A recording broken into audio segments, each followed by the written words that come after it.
எது நடந்ததோ அது நன்றாகவே நடந்தது, எது நடக்குதோ அதுவும் நல்லாவே நடக்குது, எது நடக்க போகுதோ அதுவும் நல்லாவே தான் நடக்கும்னு நினைக்கிறேன். நம்ம ஹீரோயின் மல்லி வீட்டுக்குள்ள வந்தது வெண்பாவுக்காக தான். ஆனா போகிற போக்குல விஜய்க்கும் மல்லிக்கும் இடையில மெலிசான ஒரு அன்பு உருவாக ஆரம்பிச்சிருக்கு. அத ரெண்டு பேருமே உணர ஆரம்பிச்சுட்டாங்க.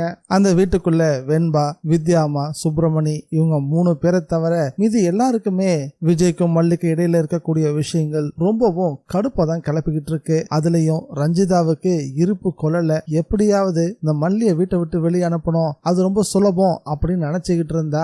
வாயால மிரட்டி விட்டாலே போதும், இதுக்கப்புறம் அந்த வீட்டுக்குள்ளே இருக்க மாட்டா அப்படின்னு தப்பு கணக்கு போட்டுட்டா. தனக்கு சரியான ஒரு பதிலடியா மல்லி கொடுப்பான்னு ரஞ்சிதா கொஞ்சம் கூட எதிர்பார்க்கவே இல்லை. அதான் எப்படியாவது பாட்டியை வச்சு பிரச்சனையும் உண்டாக்கலாம், அவங்களுக்கு இடையில இருக்க விஷயம் என்னன்னு தெரிஞ்சுக்கலாம் அப்படின்னு பலமா முயற்சி பண்ணாங்க. ஆனா எதுவுமே நடக்க மாட்டேங்குது.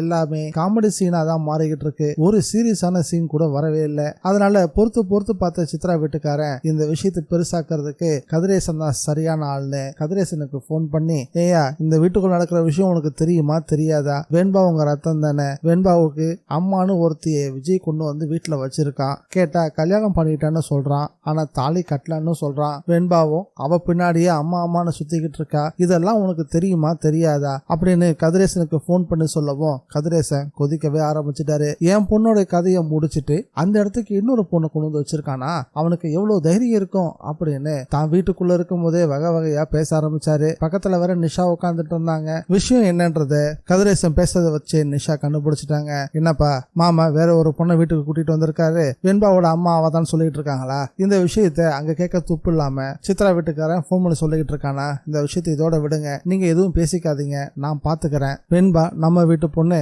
அவ இந்த வீட்டுல தான் வளரணும் அப்படின்னு நிஷா தெளிவா பேச ஆரம்பிச்சாங்க. சித்ரா வீட்டுக்காரன் போன் பண்றதுக்கு கொஞ்ச நேரத்துக்கு முன்னாடி தான் நிஷாவுக்கு தான் ஒரு மாப்பிள்ளை பார்த்து இருக்கதாவும் நாளைக்கு பொண்ணு பார்க்க அவங்க இங்க வராங்க அப்படின்னு கதிரேசன் பேசிக்கிட்டு இருந்தாரு. ஆனா இப்போ வெண்பாவை நானே வளர்த்துக்கிறேன், எனக்கு கல்யாணம் வேணாம் அப்படின்னு நிஷா சொல்லவும் அது கதிரேசனுக்கு மிகப்பெரிய சங்கடத்தை கொடுத்துருச்சு. ஆனா நிஷா தன்னுடைய முடிவுல ரொம்ப தெளிவா தான் இருக்காங்க.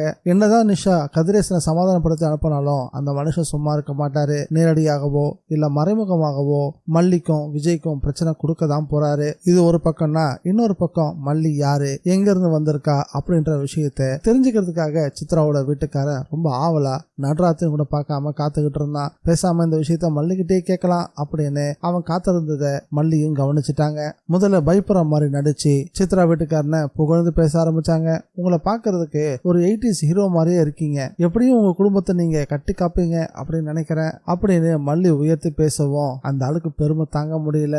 ஆனா வீட்டுக்குள்ள எல்லாமே தலைகீழ நடந்துகிட்டு இருக்குன்னு அந்த ஆள் மனசுக்குள்ள ரொம்பவே நொந்துக்கவும் ஆரம்பிச்சாரு. வீட்டுக்குள்ள இருக்க ஒவ்வொருத்தரையும் மல்லி தன் வசப்படுத்த ஆரம்பிச்சுட்டாங்க. ஒவ்வொருத்தரா மல்லிய புரிஞ்சுக்கவும் ஆரம்பிச்சிருக்காங்க. கூடிய சீக்கிரம் அம்பிகா அம்மாவும் மல்லிய புரிஞ்சுக்கிட்டு மல்லிக்கு சப்போர்ட் பண்ணதான் போறாங்க. அதையும் நம்ம பார்த்து ரசிக்க தான் போறோம். விஜய்க்கும் மல்லிக்கும் இடையில இருக்கக்கூடிய அந்த மெல்லிய காதலை அதிகப்படுத்துற மாதிரியும் ஆழப்படுத்துற மாதிரியுமே வெண்பா ஒவ்வொரு செயலையும் செய்ய ஆரம்பிச்சா. இந்த வீடியோ பிடிச்சிருந்தா லைக் பண்ணுங்க, ஷேர் பண்ணுங்க. TNVG ரிவ்யூவை மறக்காம சப்ஸ்கிரைப் பண்ணி வச்சுக்கோங்க. மீண்டும் அடுத்த வீடியோல சந்திக்கலாம். By guys.